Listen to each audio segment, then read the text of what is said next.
Oi, gente, tudo bem? Boa noite. Pessoal, eu fiz através do computador, através do Zoom, na aula passada para o quarto ano. E eles me deram um feedback positivo porque falaram que conseguiam acompanhar melhor do que na TV. Então, eu vou testar agora esse modelo de aula aqui, só com o meu rosto e com o compartilhamento dos slides, tá? Pessoal, vamos começar a matéria nova. A gente vai começar a trabalhar a respeito da sentença e dos recursos, tá? E isso vai ser praticamente a matéria inteira do nosso bimestre. Deixa eu compartilhar aqui os nossos slides, que já estão no AVA também.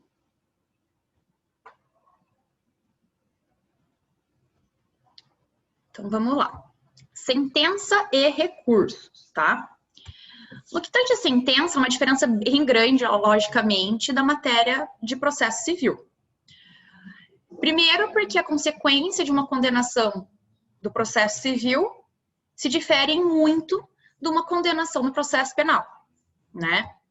Tanto é que o principal efeito de uma sentença condenatória em âmbito penal é o quê? A sanção penal.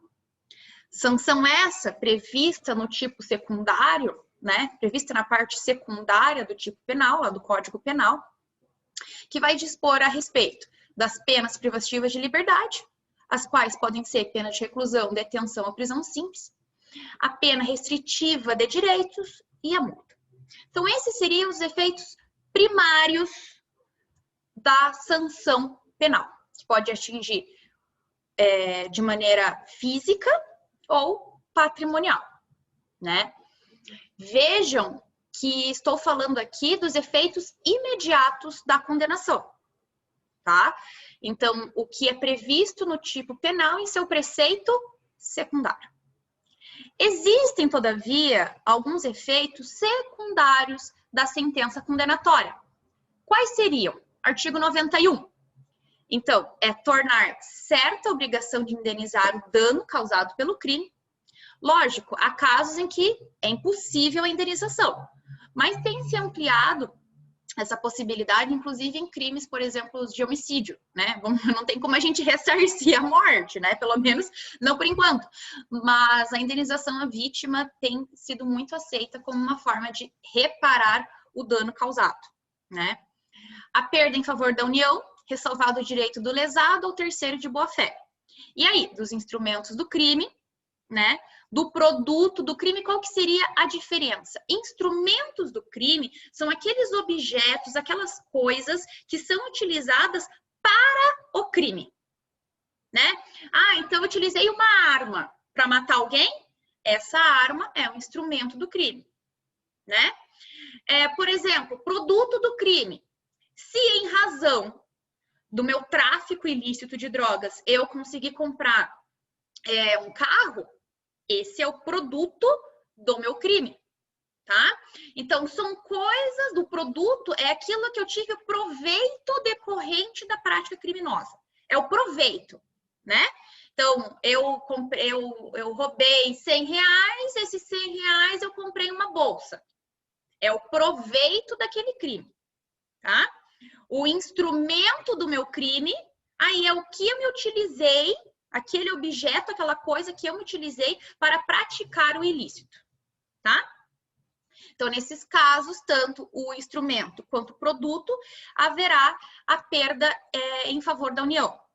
Lógico, aqui a gente precisa ressalvar o terceiro de boa-fé. Então, vamos imaginar que eu roubei R$100, comprei uma bolsa e dei essa bolsa para minha irmã. Essa minha irmã vendeu a bolsa a outra pessoa, um terceiro. Esse terceiro, coitado, não tem nada a ver com o que aconteceu. Então, o que esse terceiro pode fazer? Entrar com embargos de terceiro. E aí ele pode tentar reaver aquela coisa que ele obteve de boa fé, tá? Existem essas possibilidades. Então, essas consequências são chamadas consequências extrapenais do crime. Ou seja, elas não estão dispostas no preceito secundário do tipo penal, tá?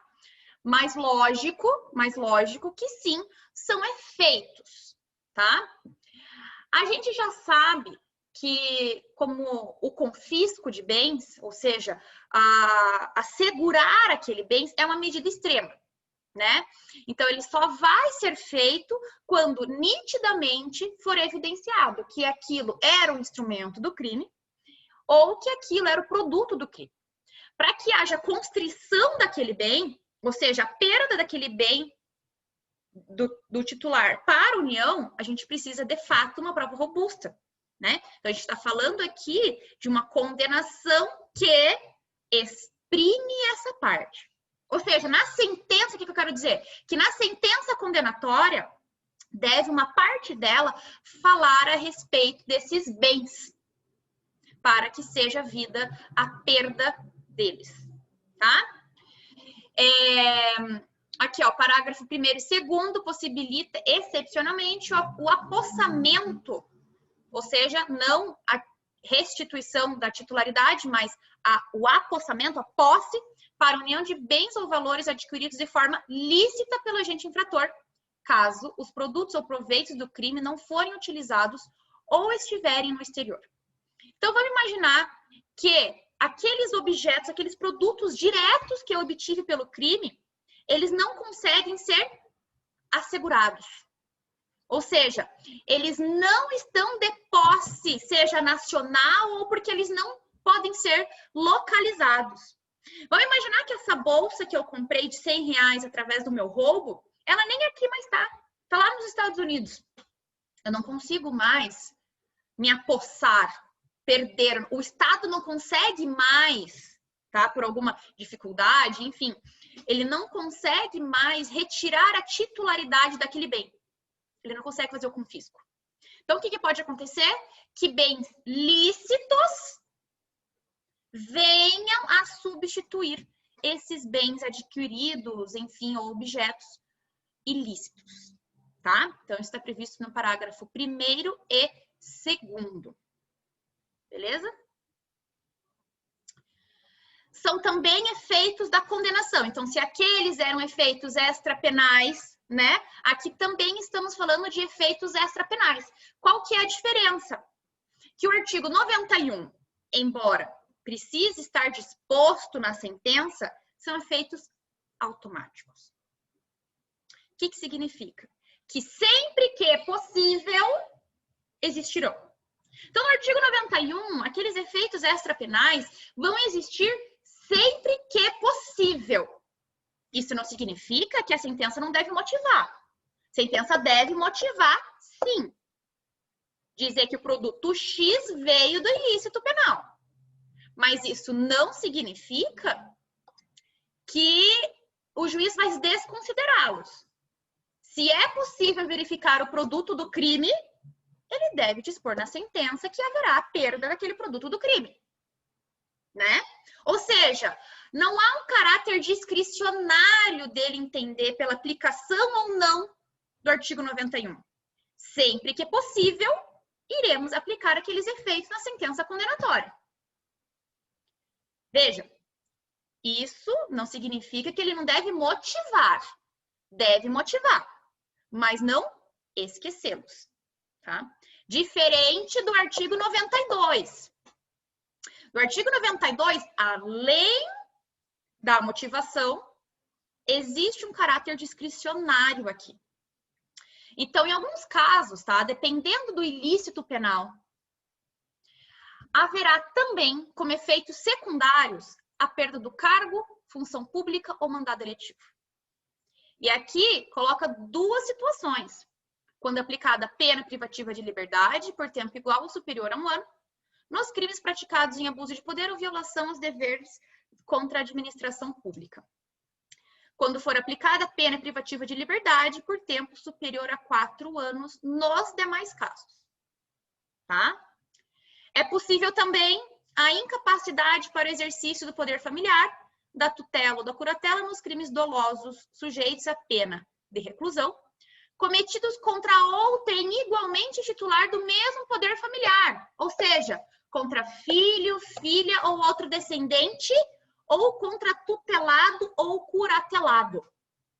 Então, se eu pratico algum crime contra alguém da minha família, sendo ele filho, filha ou qualquer descendente, ou tutor, ou tutelado ou curatelado, eu posso perder a minha capacidade para gerir o poder familiar. Exemplo, um crime de estupro cometido contra uma criança, teu filho. Um típico exemplo de possibilidade de perda da incapacidade para gerir o poder familiar. Tá?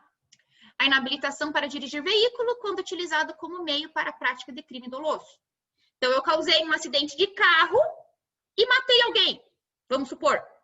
E foi através desse carro que eu matei alguém. Lógico, acidente de carro. Então, eu posso perder, sem prejuízo das funções administrativas, lá do Código de Trânsito Brasileiro, eu posso perder a capacidade de dirigir veículos. Tá? Então, se eu cometi um crime doloso contra a vida, vamos imaginar um acidente de carro, num caso de racha, exemplo, porque é muito restrito a gente caracterizar um crime doloso cometido em âmbito de acidente de veículo, né? Vamos já colocar essa premissa aqui já. É muito difícil isso acontecer, só em casos de racha, roleta russa, etc. Mas, havendo uma possibilidade dessa, que eu cometa um crime doloso contra a vida na direção de um veículo, por exemplo, eu posso perder a minha capacidade de dirigir. Tá? Parágrafo único, os efeitos de que trata este artigo, olha só a diferença do artigo 91. Não são automáticos, devendo ser motivadamente declarados na sentença. A primeira parte, beleza. O problema reside na segunda parte, que pode levar a um raciocínio de que apenas o artigo 92 precisa ser motivado. O artigo 91 também. A diferença é que lá não existe um caráter discricionário. Sempre que é possível, o juiz irá aplicar aqueles efeitos. Agora, no artigo 92, não é automático. Existe um caráter discricionário. Ou seja, a conduta praticada tem que ter relação íntima com esses efeitos. Não é sempre que eu vou aplicá-los. Existe um caráter discricionário para essa aplicação. Ou seja, além de motivar, precisa se coadunar com a conduta praticada daquela condenação e esses efeitos. Tá? Então, por favor, não confundam. O artigo 91 também precisa ser motivado. A diferença é que o juiz sempre vai aplicar quando possível. E aqui no artigo 92 é que o juiz tem um caráter discricionário para aplicar essas condutas, esses efeitos, e deve motivar. Tá? Gente, o próximo slide é sobre recursos. Para não ficar uma aula grande, eu vou pausar esse vídeo aqui, quando eu conseguir abrir a tela, porque, né? Vamos lá. Aqui. Aqui. Vou cancelar vou dar um stop nesse vídeo aqui e a gente continua no próximo. Tá bom? Só para não bagunçar. Então, o que eu peço, gente? Deem uma lida naquele livro lá do Auri Lopes que eu dei para vocês, no que tange a sentença, ou do Badaró. O Badaró também fala bem sobre essa parte, tá? No que tange a recursos, existe um livro do Badaró que eu acho que é o melhor. Teoria Geral dos Recursos, tá? Manual dos Recursos, Manual dos Recursos, que eu acho que é o melhor didaticamente. Não em maneira crítica, mas didaticamente eu acho que é o melhor, tá? Pessoal, um beijo pra vocês. Até mais.